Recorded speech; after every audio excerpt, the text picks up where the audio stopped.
ये है जानो जंक्शन।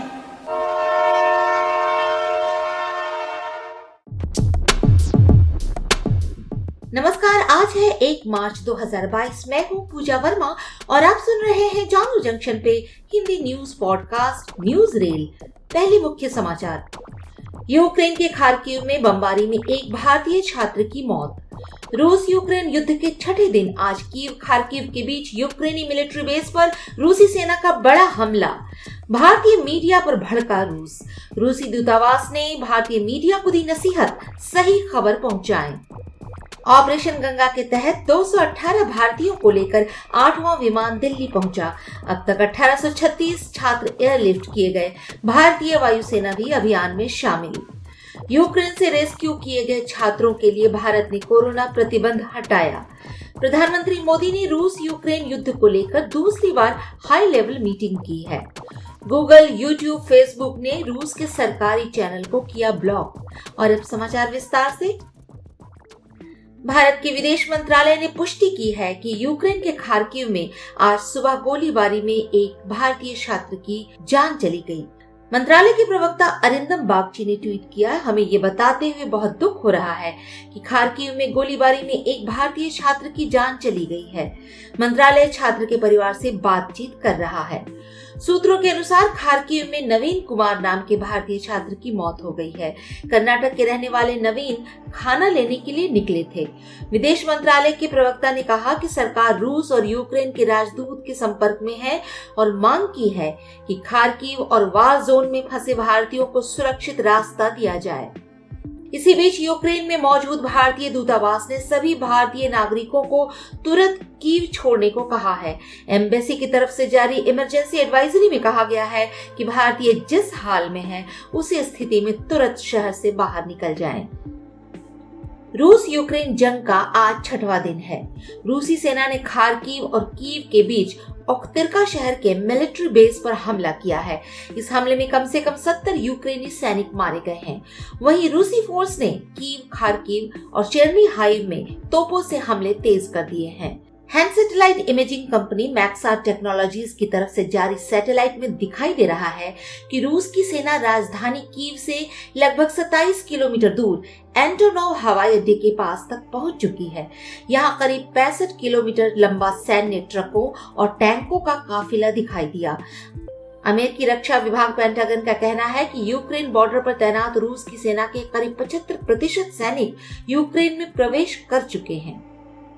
रूस यूक्रेन युद्ध की कवरेज को लेकर रूसी दूतावास ने भारतीय मीडिया से नाराजगी जताई है।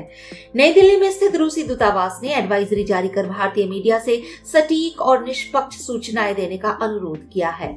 भारत में रूस की दूतावास ने भारतीय मीडिया से कहा है कि वो यूक्रेन और रूस की रिपोर्टिंग में संयम बरते ताकि सही जानकारी भारतीय लोगों तक पहुंच सके। दूतावास ने सफाई देते हुए कहा कि रूस ने यूक्रेन और उसके लोगों के खिलाफ युद्ध नहीं छेड़ा है। ये यूक्रेन के डॉनबास में 8 साल के युद्ध को खत्म करने के लिए चलाया जा रहा खास सैन्य अभियान है। इसका मकसद यूक्रेन के सैन्यीकरण और नाजीकरण को खत्म करना है। रूसी दूतावास ने एक के बाद एक ट्वीट करते हुए कहा कि रूसी सेना अत्यधिक संयम दिखा रही है। वो यूक्रेनी नागरिकों और शहरों पर हमला नहीं कर रही है। रूसी सेना सिर्फ सैन्य बुनियादी ढांचे को टारगेट कर रही है।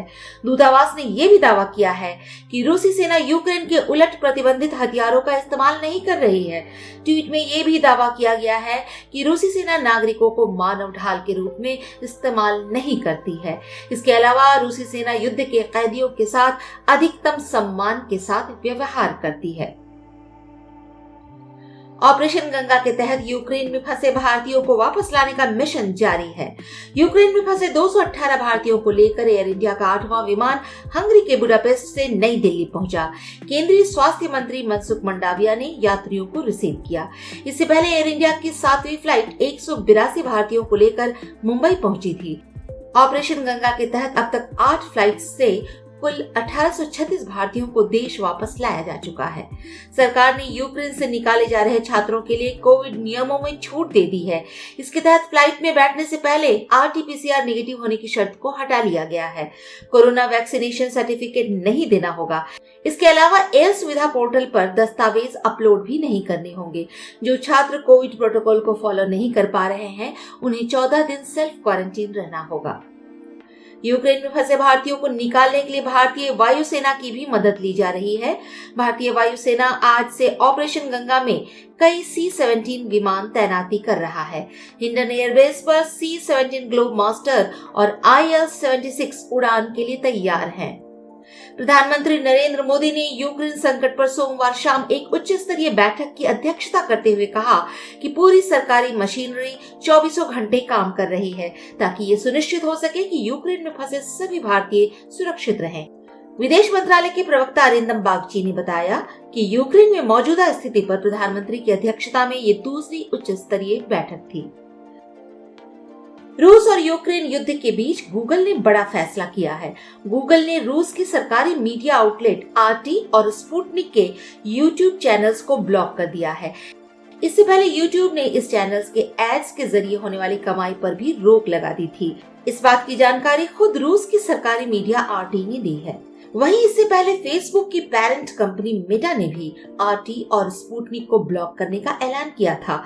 मेटा के ग्लोबल अफेयर हेड निक क्लेग ने ट्विटर पर जानकारी दी थी कि यूरोपीय देशों के आग्रह पर उन्होंने रूस के सरकारी मीडिया आउटलेट्स को यूरोपीय यूनियन में ब्लॉक करने का फैसला किया है। आज के लिए इतना ही। सुनते रहिए जानू जंक्शन पर न्यूज रेल।